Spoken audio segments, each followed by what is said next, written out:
आज के इस वीडियो में हम मौर्यकालीन आर्थिक जीवन के बारे में अध्ययन करेंगे।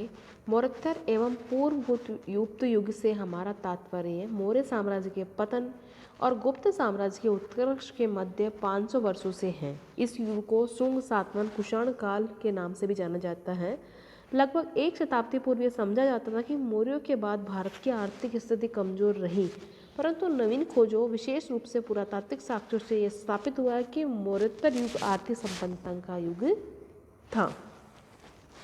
शिल्प व्यवसाय के अंतर्गत अगर देखें हम इस काल में तो 200 ईसा पूर्व से 300 ईस्वी तक शकों, कुषाणों, सातवाहनों का तथा प्रथम तमिल राज्यों का युग प्राचीन भारत के शिल्प और व्यवसाय के इतिहास में चरम उत्कर्ष का काल था। इस काल में शिल्प और व्यवसाय का विलक्षण विकास हुआ। कुषाणकालीन साहित्यिक स्रोतों ये जैसे मिलिंद-पन्नु, महावस्तु, दिव्यावधान, अवधान शतक, अंगविज्जा में अनेक शिल्पियों, व्यवसाय एवं संघों का वर्णन मिलता है। इस काल में कुछ प्रसिद्ध बंदरगाह एवं व्यवसाय थे जैसे वस्त्र उद्योग, धातु उद्योग, हाथीदांत उद्योग, रत्न व गुड़िया यानी मनके बनाने का उद्योग। इन उद्योग को सामान्यतः ऐसी जगह स्थापित किया जाता था जहां इनके लिए पर्याप्त मात्रा में कच्चा माल सरलता से उपलब्ध हो सके। वस्त्र उद्योग के अंतर्गत प्राचीन काल से ही भारत वस्त्र उद्योग में अग्रणी देशों की श्रेणी में आता था। रुई, मेशम, सोम, पटसन, ऊन आदि वस्त्र के प्रमुख रेशे थे। इनमें रेशम तथा सूती वस्त्र की बड़ी प्रसिद्धि थी। सूती वस्त्र उद्योग में विशिष्टता के लिए कई केंद्र प्रसिद्ध थे। कौटिल्य के अर्थशास्त्र में बंगाल का सूती वस्त्रों के केंद्र के रूप में उल्लेख मिलता है। इसी प्रकार पेरिप्लस में भी बंगाल की मलमल का उल्लेख मिलता है। महाभारत, मिलिंद-पन्नु, दिव्यावधान से हमें पता चलता है कि बंग, काशी, अपरांत, चोल तथा पांड्य देश सूती वस्त्रों के केंद्र के रूप में विख्यात थे। तंजौर मलमल का प्रसिद्ध केंद्र था। मलमल सर्प केंचुल जैसे बारीक होती थी। रोमन मलमल को बुनी हवा का जारा कहते थे। दक्षिण का चोल राज्य उस काल में मलमल का प्रसिद्ध केंद्र था। पेरिप्लस में वर्णित भड़ोच व काठियावाड़ के प्रदेश साधारणतः सूती वस्त्रों के केंद्र थे। रेशम वस्त्र उद्योग का विकास भी इस युग में बहुत तेजी से हुआ। कटिज वस्त्र यानी रेशम तथा दुकुल यानी रेशमी कपड़ा का उल्लेख संस्कृत साहित्य में अनेक स्थानों पर मिलता है। धातु वस्त्र उद्योग के अंतर्गत कौटिल्य के अर्थशास्त्र से भारत के धातु उद्योग के विषय में विस्तृत जानकारी प्राप्त होती है। पेरिप्लस में भारत के लौह उद्योग को काफ़ी उन्नत बताया गया है। मगध में लौह धातु बड़ी मात्रा में उपलब्ध थी और उसे बाहर भेजा जाता था। मगध के उत्कर्ष में लौह उद्योग का बड़ा हाथ रहा। सर्वप्रथम लोहे का प्रयोग हथियारों के रूप में अधिक हुआ। व्यापार के उत्कर्ष में भी लोहे का बड़ा हाथ रहा, क्योंकि यातायात के प्रमुख साधन बैलगाड़ियों के पहिए पर लोहे के मोटे पट्टे ने जहां हर पहियों को हर मौसम में काम करने लायक बनाया, वहीं लंबी दूरी की यात्रा के लिए बेहद मजबूत बना दिया। लोहे के अतिरिक्त भारत के अन्य धातुओं का प्राय अभाव था। प्लिनी लिखते हैं कि भारत में कांसा व सीसा बाहर से आयात किया जाता था। तांबा राजस्थान के अतिरिक्त दक्कन और हिमालय के तलहटियों में मिलता था। इस युग में सोना भी कम मात्रा में उपलब्ध था। भारत के कुछ पूर्वी प्रदेशों में सोने के स्रोत मिलते। दक्षिण भारत के मालाबार क्षेत्र में सोना पाया जाता था, यहाँ सोना अल्प मात्रा में उपलब्ध होने के कारण विदेशों से मंगवाया जाता था। हाथीदांत उद्योग के अंतर्गत पेरिप्लस में हाथीदांत से बनी कंघियों, बालों में लगाए जाने वाली पिनों, तलवारों की मूठ आदि का उल्लेख हुआ है। तलवारों की कलात्मक मूठ बनाने में हाथीदांत का उपयोग होता था। रत्न व गुड़िया उद्योग जो है ईस्वी सन की आरंभिक शताब्दी में भारत से निर्यात हो रहे रत्नों एवं मोतियों की मांग रोमन साम्राज्य में बहुत ज़्यादा थी। इससे भारत का रत्न उद्योग काफ़ी विकसित हुआ। प्लिनी भारत में पाए जाने वाले बहुमूल्य रत्नों की बहुत लंबी सूची देता है। इनमें पन्ना, गोमेद, कॉर्नेलियन, काबरकल, उत्पल, ऑनिक्स, सार्डोनिक्स, एमिथिस्ट, हियासिंथ आदि प्रमुख थे। भारत में मोती निकालने के लिए जिन 4 बड़े केंद्रों का उल्लेख पेरिप्लस में किया गया है वह है पांड्य राज्य की ताम्रपर्णी नदी किनारे, मुहाने के निकट कोर के मन्नार की खाड़ी, पाक जल, डमरू मध्य और बंग। श्रेणियाँ, संगठन व स्वरूप। उद्योग व व्यापार के विकास में समुचित व्यापार व वितरण की समस्या खड़ी कर दी। इनके समाधान के लिए कारीगरों, शिल्पियों और व्यवसाय ने संघ या संगठन पर बल दिया। व्यापार की प्रगति विस्तार में श्रेणियों यानी शिल्पियों का संगठन जो है का अत्यधिक महत्व रहा। समकालीन बौद्ध साहित्य के अध्ययन से में श्रेणियों का संगठन, कार्य और महत्व के बारे में पर्याप्त जानकारी मिलती है। महावस्तु में कपिलवस्तु के शिल्पियों, उद्यमियों, व्यापारियों की श्रेणियों की एक लंबी सूची दी गई है। समकालीन अभिलेखों में भी अनेक श्रेणियों का उल्लेख मिलता है, जैसे धानिक, कुलरिक, कौलिक, गांधिक। इन श्रेणियों के अलावा कुछ अन्य उद्योगों में संबद्ध वर्गों को शिल्पायतन कहते थे। इनमें लुहार, तांबा पीटने वाला, ठठेरे, पीतल बनाने वाले, रांगे के कारीगर, शीशे का काम करने वाले मुख्य थे। श्रेणियां अब माल के उत्पादन व उस पर नियंत्रण में महत्वपूर्ण बन गई। बढ़ती हुई मांग के अनुरूप शिल्पी उपयुक्त श्रेणियों से जुड़ते गए, क्योंकि इन समर्थ बड़ी श्रेणियों से व्यक्तिगत रूप से प्रतिस्पर्धा कर पाना उनके लिए मुश्किल था। प्रारंभिक पाली ग्रंथों में श्रेष्ठ शब्द व्यापारियों की श्रेणियों के अध्यक्ष के अर्थ में प्रयोग किया गया है। प्रमुख व जेठक भी अध्यक्ष के लिए कहीं कहीं प्रयुक्त किया गया था। श्रेणी धर्म को कानून के समान मान्यता प्राप्त थी। उपयुक्त तथ्य मनु की इस व्यवस्था से स्पष्ट है कि जो व्यक्ति श्रेणी धर्म का पालन न करे, राजा उसे दंड दे। श्रेणियां अपने व्यवसाय संबंधित वस्तु के उत्पादन एवं वितरण का कार्य करती थी। इसके अतिरिक्त श्रेणियां अधिकोषों का कार्य भी करती थी। वे अक्षय निधि जमा करती थी और ये जमाकर्ता की इच्छा अनुसार ब्याज किसी धार्मिक या पुण्य कार्य में लगाती थी। व्यापार व वाणिज्य का अभूतपूर्व प्रगति का युग यह काल रहा। व्यापार वाणिज्य का द्रुत एवं अपूर्व विकास मौर्यकाल का उज्ज्वल पक्ष है। व्यापार की प्रगति को प्रारंभिक आधार मौर्यों ने ही प्रदान किया था। मौर्यों ने ही आंतरिक यातायात के साधनों एवं मार्गों को काफी विकसित किया तथा पाटलिपुत्र को तक्षशिला जोड़ने वाले मार्गों जो है मौर्यों की ही देन है। अब प्रश्न ये उठता है कि मौर्योत्तर काल में व्यापार की अभूतपूर्व प्रगति के क्या कारण थे। विद्वानों की मानता है इस काल में कृषि उत्पादन अत्यधिक मात्रा में हो रहा था और कृषि के उत्पाद स्वयं ही व्यापार पर की वस्तु बन गए थे, क्योंकि नगरों में रहने वाली जनसंख्या अपने लिए भोजन का उत्पादन नहीं करती थी। बौद्ध तथा जैन मत के अनुयायी व्यापार में निवेश को प्रोत्साहन देते थे।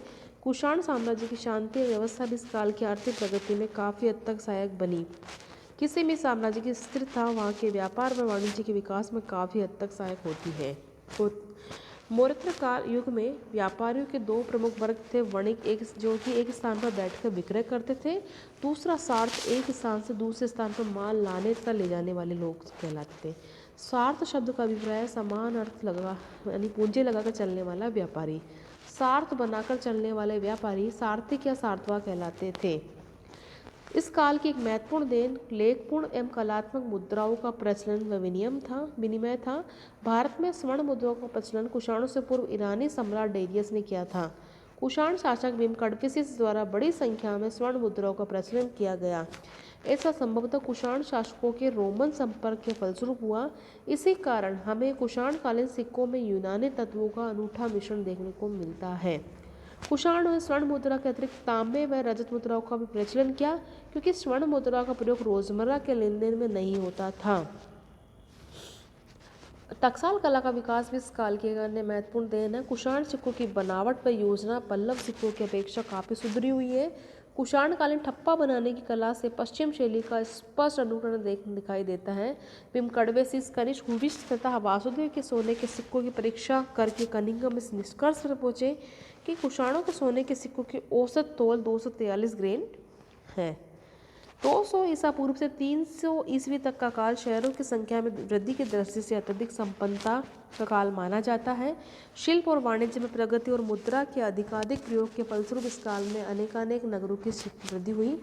तक्षशिला इस युग का एक महत्वपूर्ण नगर था। यह प्रथम योजनाबद्ध नगर था जो हड़प्पा संस्कृति के बाद विकसित हुआ। तक्षशिला के उत्खनन ने इस नगर के बारे में हमारी जानकारी में काफ़ी वृद्धि हुई है। नए शहरी केंद्रों में मथुरा का नाम भी उल्लेखनीय है। इसके अलावा दक्षिणी के शहर में जो प्रतिष्ठान तगड़, भोगवर्धन, करहाटका, नासिक, वैजयंती, धान्यकटक, विजयपुरी आदि थे। मौर्योत्तर काल में जैसे शिल्पों की उन्नति हुई वैसे उनके द्वारा उत्पादित वस्तुओं की मांग देश के कोने में होने लगी। व्यापारी काफिले बनाकर सिंध के घोड़े, हिमालय प्रदेश की ऊन, बंगाल की मलमल और दक्षिण भारत के मोती जहां उनकी मांग होती थी पहुंचा देते थे। इस व्यापार में देश के राजमार्गों ने बहुत योगदान दिया। महावंश के अनुसार राजमार्गों का रखरखाव प्रत्येक जनपद का दायित्व था। आंतरिक व्यापार में नदी मार्गों का बड़ा महत्व था। नदियों घाटों पर नौकाएं माल ले जाने के लिए तैयार रहती थी। अर्थशास्त्र में नौ परिवहन का निरीक्षण करने वाले मंडल का उल्लेख मिलता है। कुछ प्रमुख राजमार्ग थे जो है, पहला प्रमुख राजमार्ग जो उत्तर भारत को दक्षिण भारत से जोड़ता था वह प्रतिष्ठान से श्रावस्ती तक था। दूसरा प्रमुख राजमार्ग दक्षिण पश्चिम को दक्षिण पूर्व से जोड़ता था, यह मार्ग भृगकच से कौशाम्बी होकर ताम्रलिप्ति पहुंचता था। तीसरा प्रमुख मार्ग राजमार्ग पूर्वी भारत को पश्चिम भारत से जोड़ता था, यह पाटलिपुत्र सिंध के मुहाने पर पत्तल तक पहुंचता था।